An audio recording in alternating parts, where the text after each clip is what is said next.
the 15th, we'll have Gish Sidon from 5 to 6 presenting on high performance in the workplace. If you would like to continue with AA and are interested in new directorship role, our applications have been sent out via email by our club president, Brianna Alonso. The deadline for the directorship application is Saturday, May 15th at 11:59 p.m. If you have previously held a directorship role in AA and feel like you're ready for more responsibility and growth, we have opened our exec application also. Those are going to be due May 3rd by 12 p.m. noon. We highly encourage everyone to apply. We'll be hosting a directorship info session if you have any questions about the roles in AA on April 26th from 12 to 1 p.m. And also, please feel free to reach out in the group chat to executives or directors directly. In the meantime, if you have any questions. Without further ado, we have Jason and Brian from Pension Assurance presenting on choosing the right accounting firm. And don't forget, we encourage everyone to have their cameras on, and please wait until the end to ask questions. You can use the raise hand functions on Zoom. So without further ado, Brian and Jason, please feel free to take it away. All right, thank you, everyone. Thank you for having us today. I'm Jason. This is Brian. He's Brian. And give me just a moment here, see if I can get this to look correctly on my end.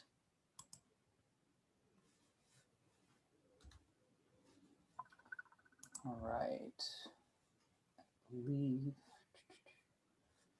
Okay. I'm going to just share this second monitor over here. Apologize for that. Share screen one.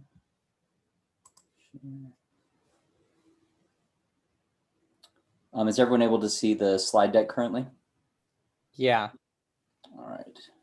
Is it large enough for everyone? Can everyone see this okay? Yeah, it's in the like the editing mode, but we can still see it pretty clearly. Yeah, if I tried to blow it up, it didn't. It wasn't playing nice with the two screens, so I apologize for that. So if there's anything on these you can't read, please let me know. We'll be happy to explain it further. As was indicated today, we are going to be speaking about choosing the right accounting firm. As was indicated previously, Brian and I are going to be speaking to you today. Both of us have different backgrounds that have led us to where we are currently with pension insurance. Starting with myself, my name is Jason Figgat. I'm a CPA, graduated from BYU in 2007, so I've been doing this for a little while now. I've worked 9 years. I just started off at Moss Adams. That's actually an abbreviation. I worked for a smaller firm that Moss Adams gobbled up back in 2012. But when I left, it was Moss Adams was effectively the firm that I was a part of. I also worked 3 years at Armanino and LLP, which is another large regional firm up here in Northern California. And we'll be talking a little about firm size here in just a minute. And I also did a 1 year stint in industry. I was not an auditor for 1 year of my profession, and I realized very quickly that it was not what I was meant to do. I was meant to be an auditor. Whether that's good or bad, that's up for debate, but that's my work history. Brian? I'm Brian. I graduated also from BYU in 2019 with both a bachelor's and master's of accountancy at the same time. My master's was actually a focus in tax. I did 1 year at EY in tax and also interned there previously. And then I've worked at pension insurance. So I worked at pension insurance for about 3 or 4 years while I was going to school, kind of as an intern, and 1 year full time. And then I went to EY, and then I came back in November of last year. And now I'm a manager here. I'm a much more recent transplant to pension insurance. I started in January. So I was recently plucked from my prior firm, and that's actually a good segue here to talk just a little bit briefly here about our firm and what we represent. So our firm is a new kid on the block in terms of longevity. It was founded only in 2014, but it's different from many of the accounting firms that you'll hear from and you'll meet with primarily because we are a single service firm. We only do one type of work. And as we'll talk about later here in the presentation, there's benefits to that. There are benefits to being that focused right out the gate. In terms of what we've been able to accomplish in that short period of time is during 2020, we performed more than 600 audits of retirement plans, and that's what we specialize in. We specialize in the audit of benefit plans. Just as a quick summary of what that means, just as you are required to file a 1040 every year for your personal taxes, a benefit plan or retirement plan, a 401k, 403b pension plan that a company will sponsor, is also required to submit a tax form each year. And once you get to a certain size, those tax forms are required to have an audit report performed by an independent certified accountant to be included with that filing to be accepted by the IRS. And that's under rules set forth by the DOL. That's all I'll talk about it for right now. But that's what those types of audits are and why we do them. But in just those 6 years, we have become one of the largest retirement firm practices in the state. I believe last I heard, we are actually the second largest benefit plan practice in the state of California. Only Moss Adams currently does more plans than we do in California. So it is a quick overview of what we're going to be discussing today. We'll be running through firm size, industry, service lines, work intensity, travel, commute, benefits, and culture. And again, these are all things that we want to make sure that as you begin your careers in the accounting profession, that these are things that you're considering. And a lot of the things that we're going to discuss here are honestly things that I wish I had heard or had been at higher in my mind earlier in my profession. Because I think it would have changed how I approached a lot of what I did in terms of my overall career. So beginning with firm or company size, just with many things, or maybe even all things, there are different size accounting firms, from gargantuan down to sole proprietors, just one person doing the work that they want to do. And the nice thing about Brian and I is that between the two of us, we actually cut across basically that entire spectrum. Although I have to say, looking at the slides here, I'm now a little disappointed that both of the medium firms that I was a part of didn't make the list here, but that's okay. They're still what I would consider to be being medium firms. And so why don't we start with, actually like to start with the large firms. Brian, can you talk a little bit about what it was like being at one of those, gargantuan firms, one of the big four? Yeah. So as I mentioned, I worked at EY. I interned there and did a year there in tax. So I have some experience seeing what a large, one of the big four firms is like. And I also have significant experience here at Pension Insurance. So I know what one of the small firms are like. And Jason, like he explained, has a little more experience with like the medium-sized firms. But with the large firm, there's lots of pros and cons to it. Being a large firm, you have the respect, the prestige that goes along with your name. When you tell other people where you work, they know it. It's recognized. It's on your resume, and so that's just kind of a key thing that you have there on that. With that, you have just kind of different clientele experience you have, but that may mean you have a very limited experience, like it talks about here. If you do audit and you're in part of the big four, you may be stuck on just one client, or if you do tax or whatever it may be, your sole focus may be on that one client. It could be like Apple, and all you would work on is on Apple and a small part of Apple's audit or tax return at that. Whereas at a smaller firm, you're going to see much broader range of clients, experience, things like that. Additionally, talks about the culture.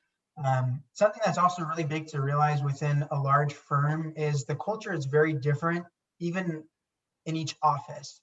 So something like EY, you have, probably 100 offices across the US, if not more. And each one of those offices is going to have a different culture and different feel than the next. I had experience with probably 4 different offices. So I went to school in Utah, had experience with office there.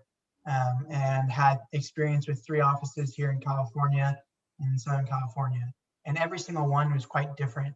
The people there were different, the kind of experience, what they expected, and just how you felt was all very different in that way. So that's one big thing too about, you know, these big companies is your experience can be drastically different depending on someone else, just based on your office service line or whatever else.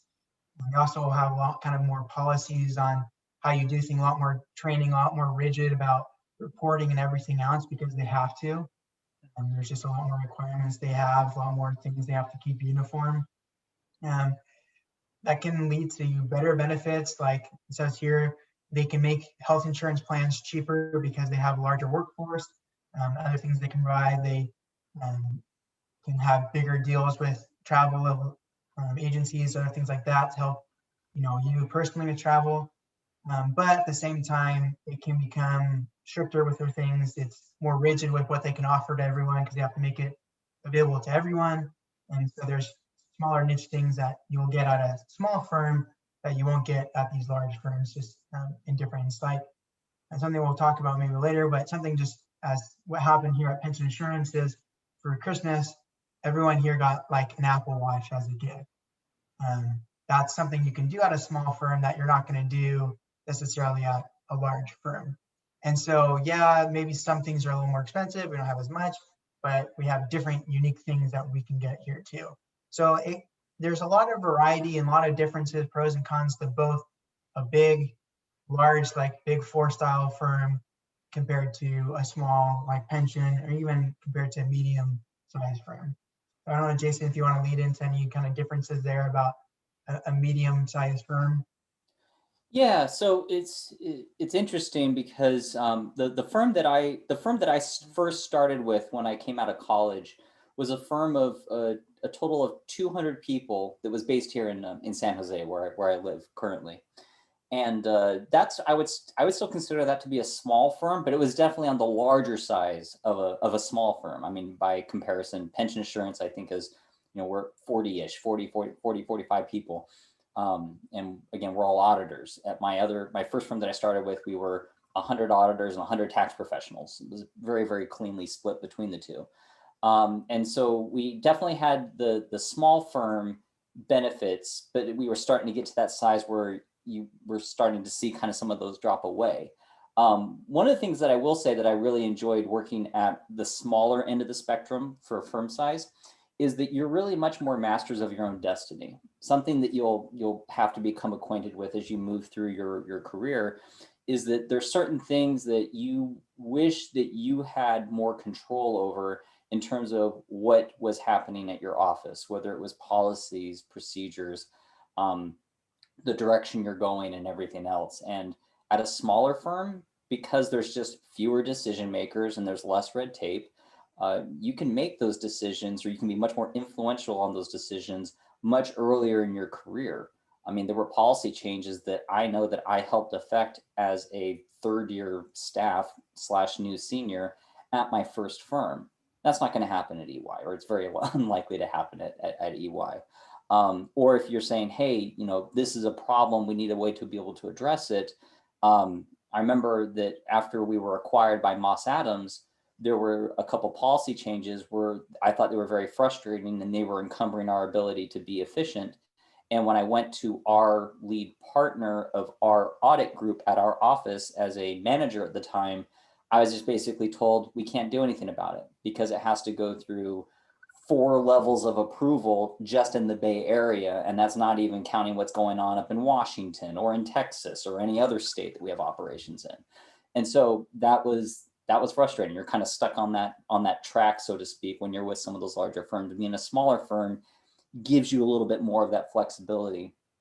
And then as far as the experience with the companies, yeah, because you're going to be cutting across a much wider spectrum of clients definitely at the small and certainly at the medium firms, you're going to get a lot more exposure. But the downside to that exposure is that you feel like you're getting pulled in a million different directions very quickly, very easily. So for example, at my most recent firm, when I was at Armanino, I was responsible for probably between 11 and 15 corporate audits every year. So that's your standard audit of set of financial statements for a company, either because their investors want it or their banks want it. They were all private entities, none of them were public. And then on top of that, I also was managing a book of about 35 benefit plan audits, which are a lot less time consuming, but you're getting pulled in a million different directions because everyone's got demands on your time. So it can become very overwhelming and it can contribute to burnout more quickly. But on the other side, I also had got the advantage of having a much broader experience in terms of experience and what I could do from a professional standpoint. So there's definitely trade-offs there no matter which way you go. But there's a lot to consider with firms, and that you should, I think my takeaway message, and I think Brian's as well, would be, not just because we're at small firms, but we would say, don't ever turn down the opportunity or offer to work at a smaller firm out of hand just because it's small. Opportunity is always everywhere if you're looking for it. Okay, I think that's all I wanted to say on this. As you're hopefully aware, being a CPA and being an accountant doesn't just mean being an auditor or being a tax guy or tax gal. It also involves, potentially working in a whole myriad of different industries. For myself, I worked. I said that I had 1 year of experience in industry, and I worked as the senior financial compliance and accounting manager for Stryker Endoscopy here in San Jose. And if you don't know who they are, they primarily make the cameras that see inside your joints when you're going in for surgery. Very interesting product. But as we'll talk about here in a moment, there were aspects of the role that I frankly wasn't ready or able to adjust from after being in public accounting for as long as I had been at that time. But in terms of industries, again, all industries have need of accountants. And I will say that one of the greatest things about getting this, this type of education in college and pursuing a career in this industry is that it's always in demand. Good accountants especially are extremely hard to get a hold of. And as long as you are in the profession, you will probably never have to worry about a job. That's been my experience. It's kind of embarrassing how easy it's been for me to transition jobs when I've felt the desire, or having people constantly hounding you and asking you, hey, are you interested in this? Would you like to check this out? It's humbling in that regard, because I have family members who, after they graduated, struggled to find employment. And my brother, in fact, graduated with a degree in marketing, and then he actually had to quit because the job turnover was just too high, and he wanted to go be a programmer. And now he's doing computer programming just because he needed more stability for him and his family. And that has not been something that I've had a problem with in public accounting long term. And that's definitely a virtue of the industry, or of the profession, I should say. Speaking of the industry, some things that can be, that are different between the two worlds. The first is who's setting the rules. So as was mentioned previously, there are different rules that can encumber different entities depending on what they do. And if you're working for a public entity, your rules are going to be set by the PCAOB. They're going to be your primary rule setter in terms of what you can and can't do from an accounting perspective.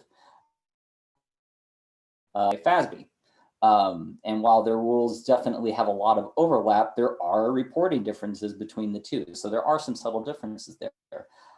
As with any entity, culture will be a major defining difference, but culture, I feel like, is kind of one of those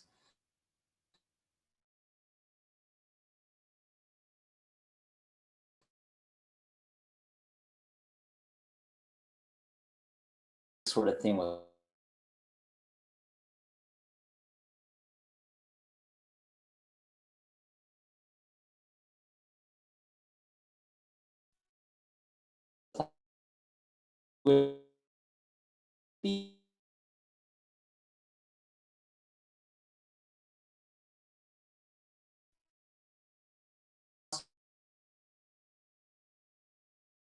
and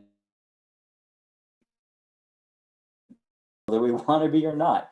And so in addition to that, the work that we do, we get to bill, and our teams do, we get to bill. And so that's, that's something that I had not appreciated. And the other weird thing about industry that I wasn't really prepared for was the workflow, because the first week and a half to 2 weeks every month were the exact same thing. It was my month-end close, my preparation of reports, and analyzing what happened the last month. And then the back half of the month is when I got to do my projects.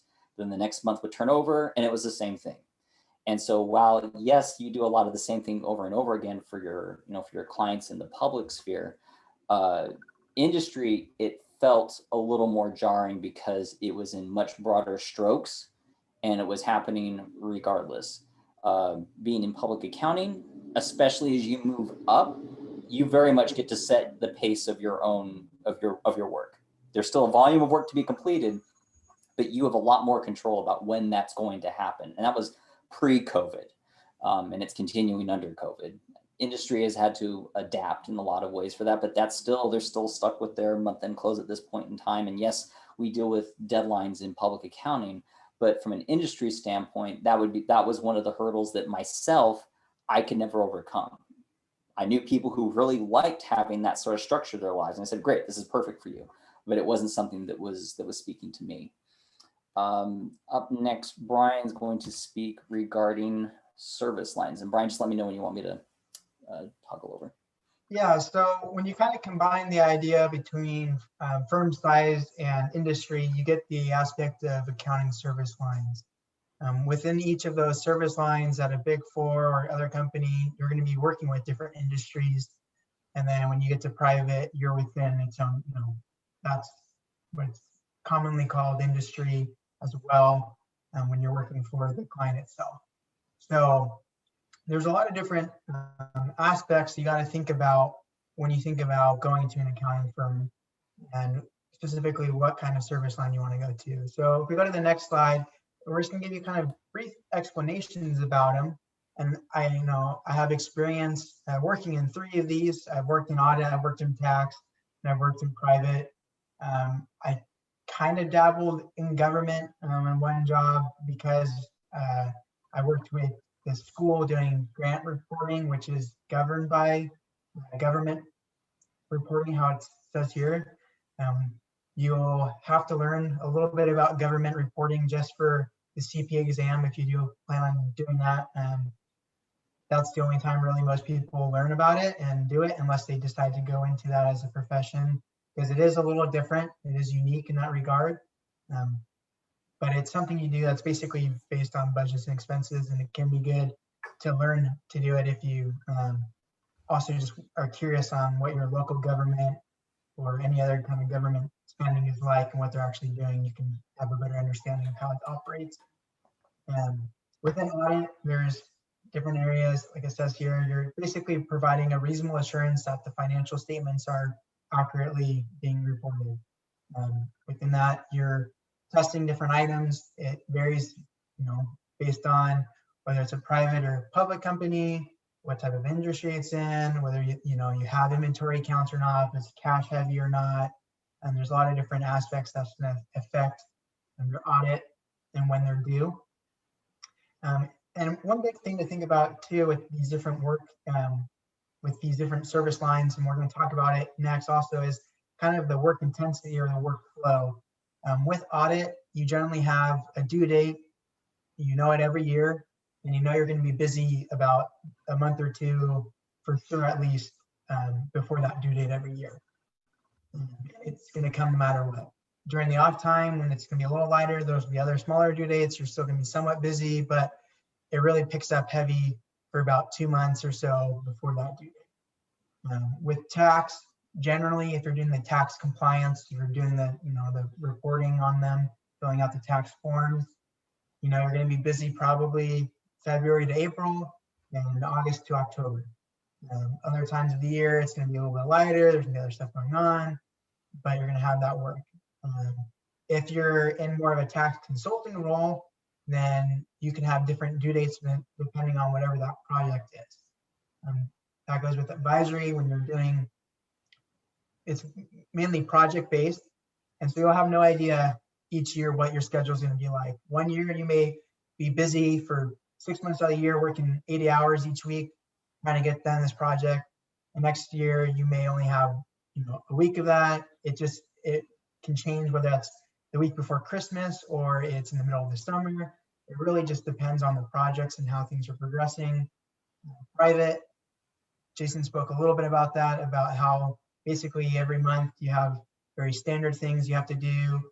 Year-end stuff is going to be busier, quarter end it's going to be busier as well, but it's pretty standard. Your kind of busy schedule, you kind of know more of what to expect there. The same thing kind of goes for a government aspect on what you're reporting and how it works. And so each firm is going to have different things. Some will purely be tax focused. Some will have a mix of audit and tax and advisory. Some will have, some just do private bookkeeping and tax. It varies greatly by firm. Generally, firm size as well is going to affect what they have and how specialized they are in each of those.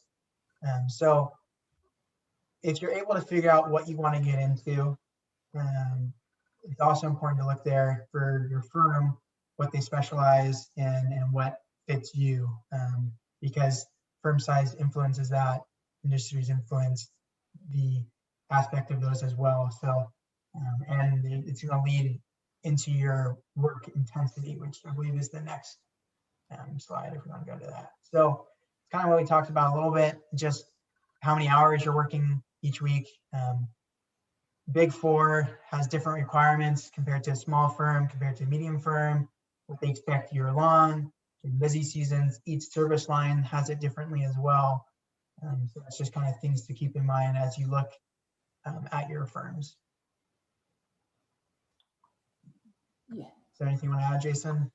Yeah, I think the only thing I would add is that again, it's one of those interesting things to think about upon reflection, that and where I think that one of the primary things I would advocate to anyone who's considering a long-term career in public accounting, it would be to do all that you can to specialize as soon as you possibly can. And the reason why is not just because you can deepen your expertise, but just from a workflow standpoint. When I've looked at those who were at the medium firms that I was at, who were those who had the closest semblance of a work-life balance, or were able to, or at least able to better kind of mitigate, their rush times with times that offset that, they were those who were actually specialized. Being a jack of all trades is great when you're thinking about building a resume and just trying to get experience and just trying to grow your knowledge base and your appeal, potentially if you're going to look to go elsewhere in terms of work in the future. But one of the big detractors of that is that you never have an off time. And that was one of the things that really was most enticing about where I landed now, is that when I was doing corporate audits and benefit plan audits, there was no off. It was like my busy season, my wife would joke, was from January through October. And my hours supported that. It was pretty brutal. But I did a lot of that to myself because I didn't set myself up to be specialized as deeply and as quickly as I should have. And so that's something I would strongly advocate to you, that you can have something that's more reasonable in terms of overall workload during a year, I think really at any firm. But the key part is, can you get specialized as soon as you can? Or are you able to be successful in those efforts? That's the only thing I'd really say there. But again, just like what I said previously, like the workload is still there no matter where you go in accounting. But one of the great benefits of public is that you get to dictate the terms it's done on, generally a little bit more so than maybe you can on the private side. But again, it really just kind of depends on your personality type and what you're naturally gravitating towards. That's the only thing I would add there. So let's take a moment then and talk about, what are some of the benefits to being or some things to consider, I guess, when it comes to travel and commute. And it's funny, these two pictures here I don't think the most unrealistic picture is the dude surfing on the wing of the airplane. I think it's the cat in the lady's lap, not on the laptop. That's not where cats belong, and we all know that.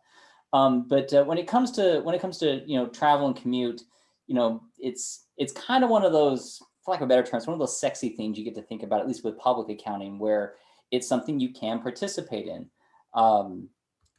Here's some lovely pictures that we have of various places you could travel to.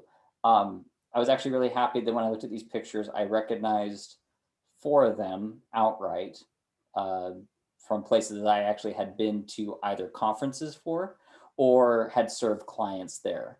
The Venetians in the upper left-hand side is in Vegas. The upper right-hand side that's a picture taken from, I believe, the Sears Tower in Chicago.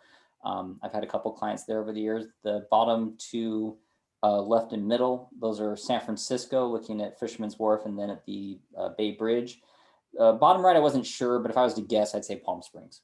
That would be my guess. Someone can tell me in the comments later. I don't know where that middle upper one is. I would gladly do an audit there, though. That looks lovely. But yeah, I mean, so let's first talk about the less fun part of travel. That's commute. Now, to be fair, things have changed quite a bit because of COVID. I know people like to talk about that and say it, and it'll be interesting to see where things settle out over the years. But it was primarily COVID that drove pension assurance to more seriously consider hiring more remote employees. And it was how I wound up with them, because I'm located up here in San Jose and I'm not moving to LA anytime soon. I grew up down there and it's lovely, but I'm happy where I'm at right now. And but we hired people in Texas and Florida as part of my hire group recently. And so it's nice to be able to have that telecommute. The downside is that I don't get to see all the folks at the office in person. And that's something I have to consider in terms of, okay, how do I build meaningful personal relationships when I'm not there in person? It's a challenge. But things to think about are just your commutes. What do those look like from home to the office, home to the client, home to the airport? Is remote work an option? These are all things you should be thinking about when you're picking a job. Now, it might feel like that first job, or maybe even 2, you're like, I'm looking for work. And that might be the case, and that might be your overriding factor. But other things to consider, especially as you grow in the profession, are these other attributes. My wife and I bought the house that we did in San Jose because of location. It was at a good central point for where my clients were at my firm at the time, as continued to be rather central, and it was good central for her as well. It's just something that should be higher in your mind, because as we get back to normal, this is going to become a bigger issue. It hasn't really been an issue for the last year and a half, but it will eventually come back to haunt everyone. So it's something to make sure that you keep in mind. Okay, what about when you do actually get to travel, not just commute? There's all sorts of policies that dictate what you can do and when you can do it. I'll tell you that my absolute favorite thing on this list here is meals. I absolutely love to go out to eat, especially when I'm traveling. I hate doing dishes, and I like good food, and that's a good nexus of both of those things. Plus, I get to run it through on the client, so it's not coming out of my pocket, so it's free credit card points for me. And so I greatly appreciate that. Make sure you have a points card. Sorry, quick aside here. If you do not have a rewards credit card, get one. Probably start with one that doesn't cost you anything to maintain those rewards, but get one. Because again, once this becomes a thing again, it's nice to be able to rack up those free rewards for just doing your job. But these are all things to be aware of. Again, something that may not be on the first and foremost in your minds, car rentals. Remember, I think you have to be 25 to rent a car. It's one of those weird outline requirements, at least it used to be. So if you're not 25, you might have to coordinate that with someone. Yeah, just know that there are policies that surround all these things. You'll become very adept at keeping receipts. And I can almost guarantee you that the first policies you'll remember when you're actually traveling again probably will be your travel related policies. But they can be a good opportunity to develop good, worthwhile memories of work. Some of my best memories of my prior firms that I worked at are travel stories. I shared some with Brian that I still remember very clearly, even though at this point, God, they were 7 to 10 years ago at this point, but I still remember them because they were good experiences. And they were things that helped really cement my desire to continue to want to be where I was working and working with the people that I was working with. But I think that's all I wanted to say about the travel and commute piece. Benefits. These vary very greatly depending on where you go and what you do. As Brian already alluded to, larger firms or larger companies, I should say, if we're going to be including the corporate work here in this as well, can be extremely benefit with their benefits.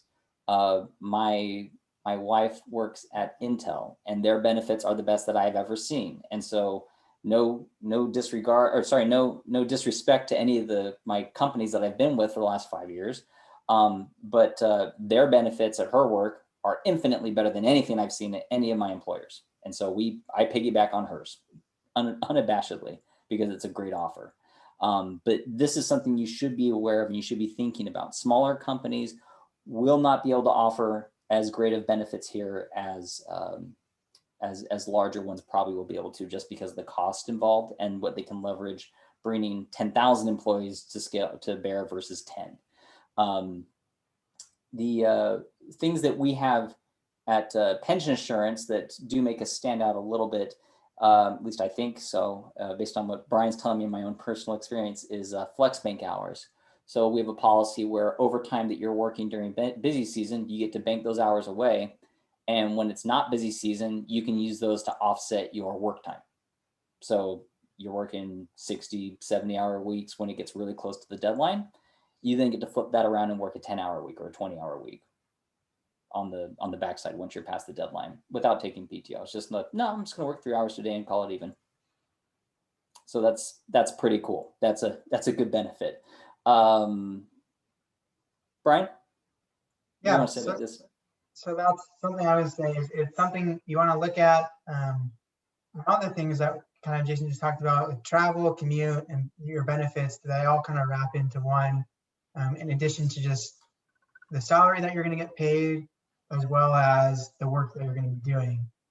Because yes, salary is one thing, but the benefits can amount to something else, whether they're going to pay bonuses, how heavily they pay bonuses, are things you want to be trying to ask and see if you can get information from other people who've been working there, because some places may only pay out a 5% bonus each year, or they don't pay out a bonus. And another company can pay out a 10 to 15% bonus every year.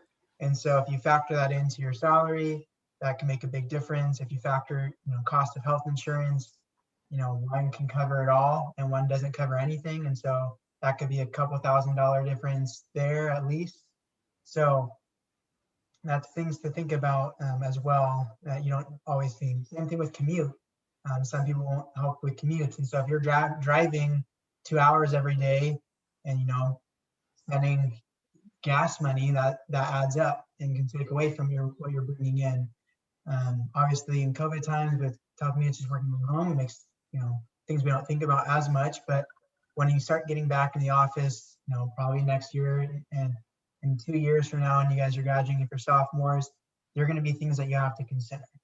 And so that flex bank thing is actually a really cool idea too, which I haven't seen anywhere besides pension insurance. The idea that you actually get to use and benefit from overtime hours. If you're a salary employee, you don't get paid time and a half and nothing happens because of those overtime hours in most places.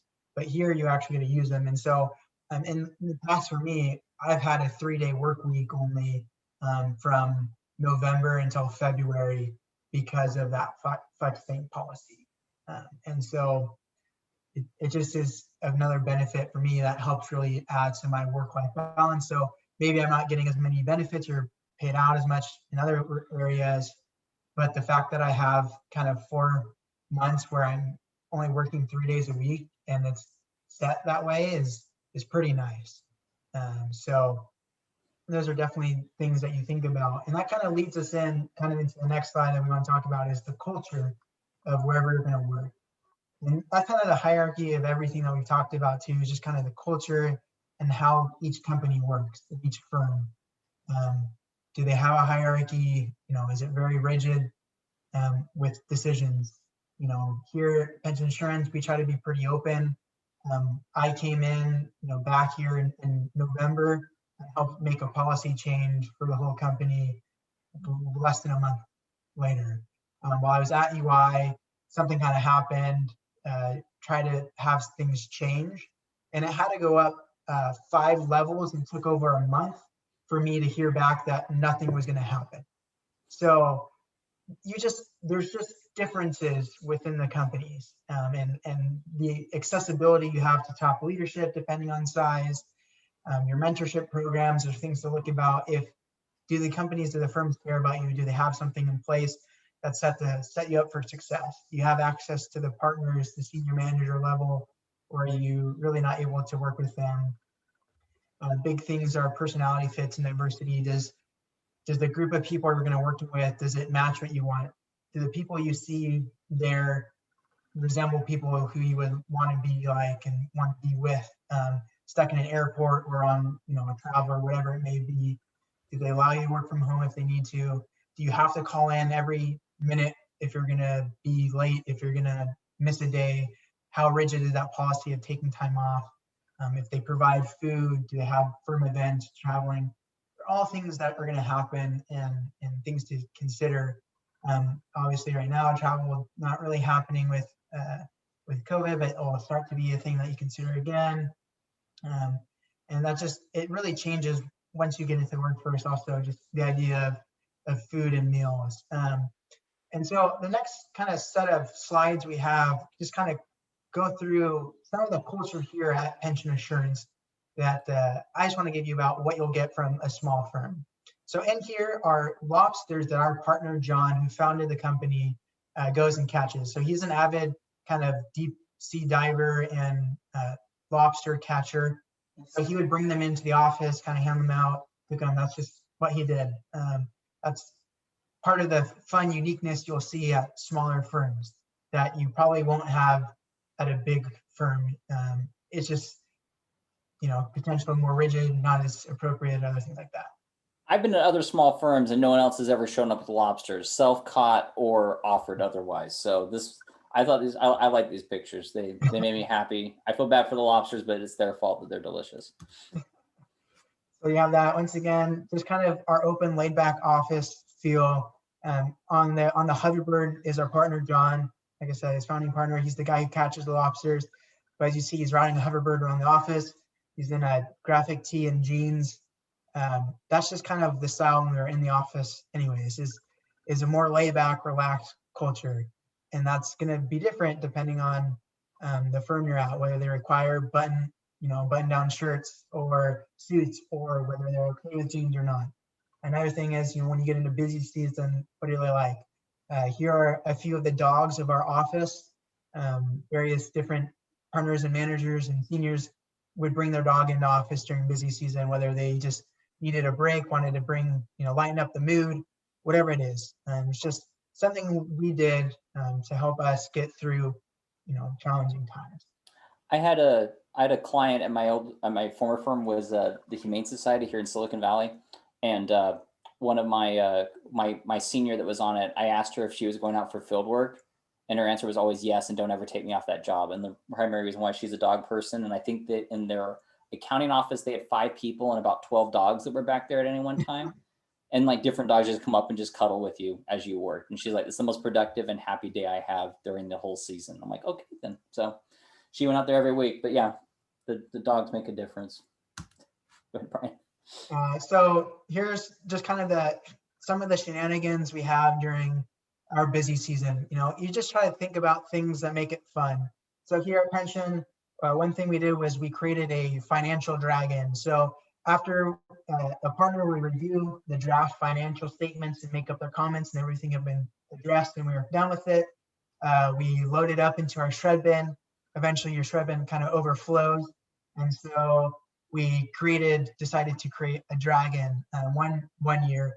Another year, we created curtains for the doors out of all the draft financial statements. And we had a buzzer that, one of those like, oh yeah, buzzers that we hit every time we send out financials from the office. While we're while I was at EY, there was a gong whenever someone filed a tax return, they hit. So there's things like that that people do. This is something we do here at the pension, just kind of those things that just help you get through a busy season and help you find the success in the small moments. One thing here is on the picture on the left is everyone eating. And that was a big part of our culture when we're in the office. During busy season, one of our deadlines is July 31st. So the month of July, our office would cater food for lunch for everyone every day you're in the office.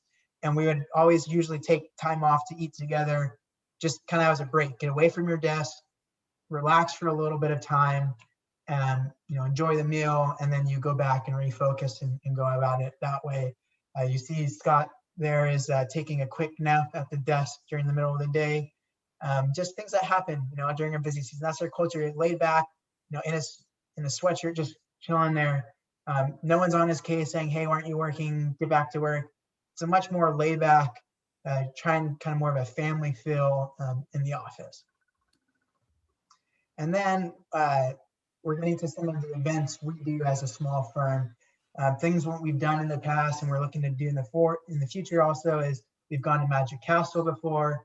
We've gone to Medieval Times. We've gone go-kart racing. We've had nice dinners at like kind of beachside restaurants, taking limos or party buses out there, after busy season ends.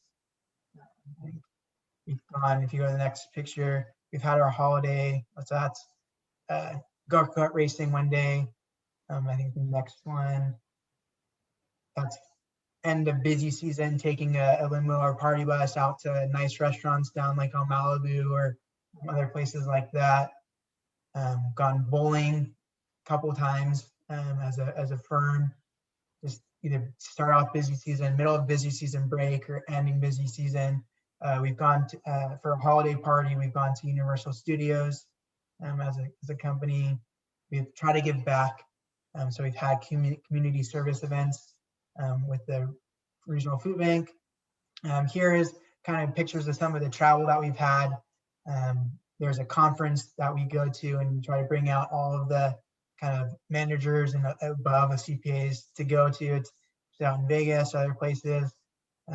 One of the pictures you see here is, at the airport. One of our who's now a manager, Chris, was always stopped and got frisked every time we went through the airport one year, and we just had to take a picture of it just to capture the memories and things like that. So there's just a lot to think about as you go through deciding what firm you make, what firm you want to work at. You want to look at, like we talked about, kind of the size, the industry, the workload, what service line they're going to offer, kind of the benefits and the culture. And at the end of the day, when you make your choice, you want to choose somewhere where you feel that you're going to fit in, be happy, and thrive. And you can do that at any size firm, in any location, in any industry or any service line. There's no one right answer for everyone. It really just depends on personal choices and preference, but you can find it anywhere in anything. So at this time, that kind of concludes what we have prepared. So we'll open up for any questions and answers. Any questions you have, me and Jason will kind of field, whether it's about how to choose the right size, how we chose kind of the firm right now, industry, service line, whatever it may be. We're open.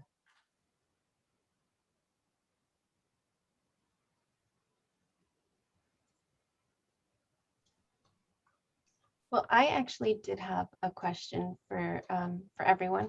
Well, maybe more specifically towards Brian. Could you share how your work intensity changed from going from a Big Four to a smaller firm, or if it did at all? Yeah.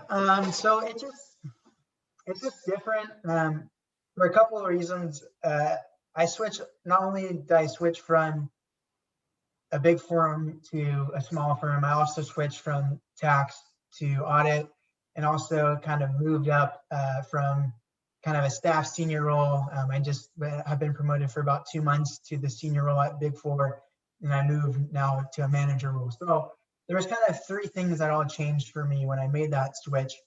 But things that I saw was I was consistently busy at Big Four. No matter what month it was, I was putting in more than 40 hours. And during the busy time, you know, I hit 80 hours a week or 2 in a row. You know, a night before a deadline, I was on at 7 in the mornings and didn't sign off until about 3 in the morning the next night. And you'll see that it'll happen. But coming to a small firm, I haven't had that. The most I've ever worked here at Pension has been maybe 60 hours, and that's pushing it. And I've had, you know, like I said, significant months from November to February, March, where I've only really worked 3 days a week because of that flex bank policy.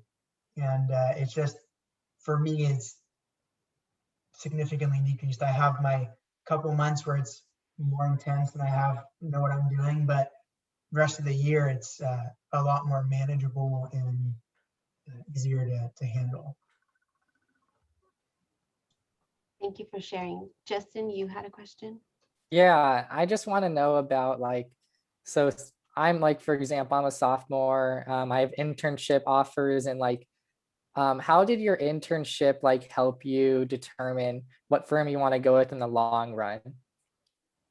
So I'll answer first because my answer is actually super quick. I didn't do an internship. I just went and interviewed, and sometimes I wish I had. But one of the things that I would advocate to you to be just aware of, just to be more mindful of, is when you're doing internships. I felt like at least the interns that I worked with at a couple of my firms, and I won't say which, some of them we worked. Like those kids definitely learned what it was like to be in public accounting.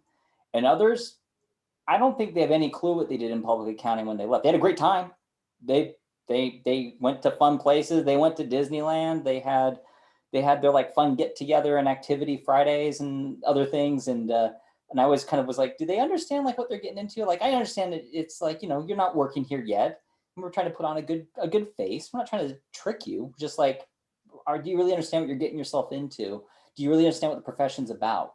And that's something that I would always advocate to you when you're looking at internships, is asking like, okay, what are you going to be doing? Does it actually even closely resemble what you think it's going to be looking like, you know, if you're able to get a job there? Brian?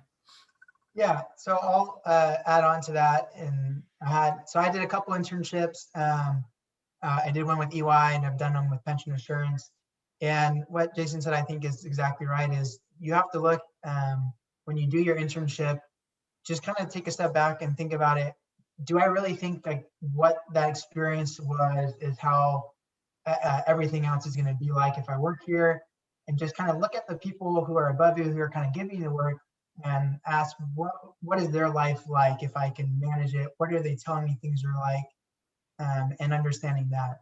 And you'll see there's differences. That here at Pension, when we have an intern, we basically hire them for the full season. They're here from February, March until October, and they're doing the full work.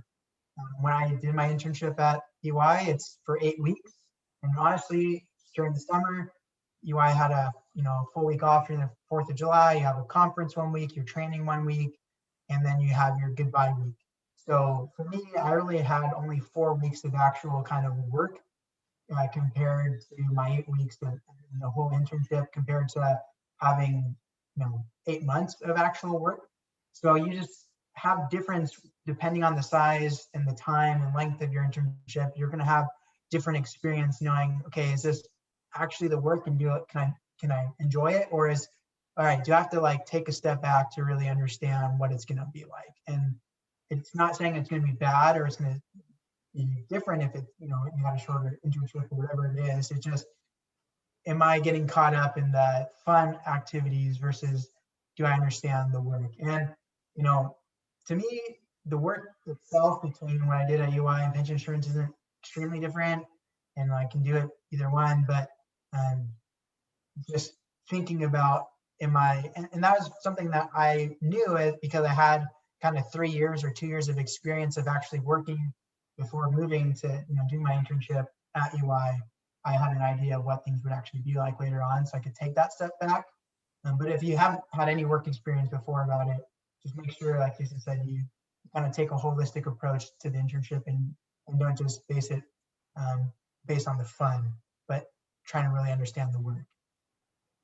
Fantastic insights. Thank you so much. Does anyone else have any questions? Y'all feel free to use the Zoom raise hand feature or just pop on.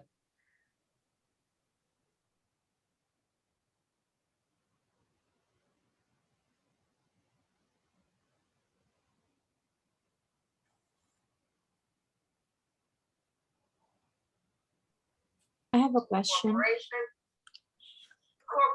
Yeah, go ahead. Yeah. Would you say that having the winter internship will have more of like a real life experience of the like public accounting than the summer internship? That's a good question. Brian, do you want to go first on that one? Yeah, so it kind of just depends in 2 ways of where you're going and what service line, because some places are going to be busier during the summer and some are going to be busier during the winter. Some, if you're doing tax, it's more likely that if you do a winter internship, it's probably going to be busier than in the summer. With audit, it may be the same case, but it may not, just depending on what client you get put on, when their deadlines are, or whatever else. So it's really kind of just dependent upon where you're going, what service line you're interested in, and getting, just asking the questions of what is my experience going to be like if I do an winter versus doing a summer. All right, thank you. The only thing I would add to that is just 2 things to consider. One, if you think you want that experience on like the more traditional like corporate audits, I think trying to get a winter internship can be very advantageous because chances are that's the block of work that's going to be happening during that period of time. If you go during the summer though, and you go to like a more like a general like mid-market type of firm, like a Moss Adams or Armanino, either one of those, you're going to get probably a very wide spectrum of experience. You'll probably have some benefit plans. You'll probably have some corporate work. You might even see some not-for-profit or school audits. Those are things as well. And so, but I think what it also, again, boils down to is what is their policy in terms of how they're treating interns? I've been at places where I got in trouble if I assigned too much work to my interns. I wasn't trying to kill them or anything. I was just like, hey, can you put in a little time and get my comments cleared? And they said, no, you can't do that to the interns. I was like, oh, and then at other places that was like, yeah, you assign them work, they're responsible for it. I mean, they still would do fun things. There'd be times to be blocked off, but that would also happen. So it depends on what their policies are too. Mm-hmm. Thank you for that information. Welcome. All right. So with that said, that was our last question. I just want to thank everyone again for coming today. Before we go, I'm going to have us take a quick group screenshot. Feel free to turn on your camera if you want to be in it. So, all right, let's get this screenshot going, everyone. Okay, 3, 2, 1. All right, let me take one more. 3, 2, 1. Fantastic. All right, so thank you so much, Jason and Brian. I'm going to go ahead and read off our announcements one more time for all of our AA members. So with that said, here we go. So this Thursday, the 15th, we'll be having Gish Seiden from 5 to 6 presenting on high performance in the workplace.